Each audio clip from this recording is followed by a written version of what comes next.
Long ago, in the land that is now called Nigeria, there was a powerful empire. An empire of warriors. An empire of kings. An empire of wealth and power. This was the Oyo Empire. But this empire did not start as powerful. It started as a small settlement in a place called Old Oyo. The people were farmers. They were hunters. They were traders. They lived simple lives. But they had something special: organization, discipline, and strong leadership. And that was how the story began. The rise of a powerful empire. The king of Oyo was called the Alaafin. He was the ruler of the land, the commander of the army, and the symbol of power. But the Alaafin did not rule alone. There were powerful chiefs called the Oyo Messi. There was also a very powerful chief called the Basharan, the head of the chiefs and the king's advisor. This system made Oyo strong because no one man had too much power. But the real power of Oyo was not just the king. It was the army. Oyo had something that many armies around them did not have. Horses. The Oyo army were famous horse soldiers. They moved fast. They attacked fast. They defeated many enemies. Because of their army, Oyo began to conquer nearby towns and kingdoms. Some kingdoms fought Oyo and lost. Some kingdoms were too afraid to fight, so they agreed to pay tax to Oyo. As Oyo won more wars, the empire grew bigger. As the empire grew bigger, it became richer. They traded kola nuts. They traded leather. They traded cloth. They traded salt. They traded slaves. Traders came from the north across the Sahara Desert. Traders came from the forest. Traders came from the coast. Oyo became rich. Very rich. Old Oyo became a big city with large markets, big houses, and a powerful palace. This was the beginning of the golden age of the Oyo Empire. Part 2: The Golden Age of Oyo. During the Golden Age, Oyo was one of the most powerful empires in West Africa. The Alaafin was respected.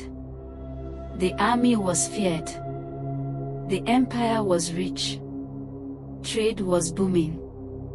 The government was organized. Oyo even controlled the kingdom of Dahomey. Dahomey paid tax to Oyo every year because Oyo was stronger. Everything was going well. The empire was strong. The empire was rich. The empire was powerful. But then, slowly, problems started. And these problems did not come from outside. They came from inside. Part 3: The Beginning of the Fall. The first problem was power struggle. The Alaafin wanted more power. The Basharan and the chiefs also wanted power. There was tension in the palace. There was politics. There was jealousy. There was betrayal. Sometimes, if the chiefs did not like the king, they would force him to kill himself and choose another king. Because of this, many kings did not rule well. There was fear in the palace. There was no stability. When leaders are busy fighting themselves, they forget the empire. And when leaders forget the empire begins to fall. Part 4: Afonja's Rebellion. Then came a man who changed everything. His name was Afonja. Afonja was a powerful general and war commander in Ilorin, one of Oyo's most important cities. Afonja became angry with the Alaafin because of politics and power struggles. So Afonja did something very dangerous. he rebelled. He said he would no longer obey the Alaafin of Oyo. This was a very big problem because Afonja was not an ordinary man. He was a military commander with soldiers. But Afonja made an even bigger mistake. He invited Fulani fighters to help him fight Oyo. One of the Fulani leaders he invited was a scholar named Alaafin. At first, the Fulani helped Afonja. They fought with him. They helped him defeat Oyo forces in Ilorin. But later, the Fulani became powerful. Very powerful.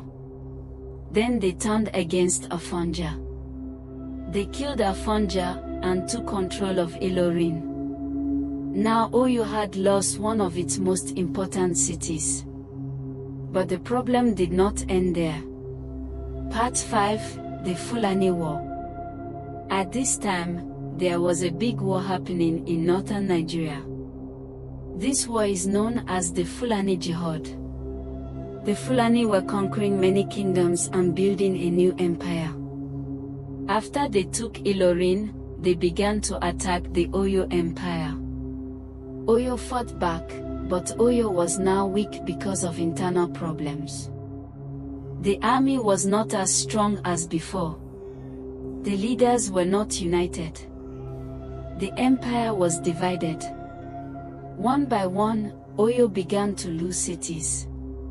One by one, Oyo began to lose battles. Then the final disaster happened. Part 6, the final fall. The Fulani army attacked Old Oyo, the capital city. The city was destroyed. The palace was destroyed. The people ran away. The Alaafin had to escape. Old Oyo was abandoned. And that was the end of the Oyo Empire as a great empire. The empire broke into many smaller Yoruba kingdoms like Ibadan, Ogbomoso, and others. These kingdoms began to fight among themselves in wars that lasted many years. The great Oyo Empire was gone.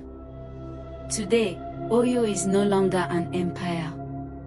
But the title of the Alaafin still exists today in Nigeria as a traditional ruler.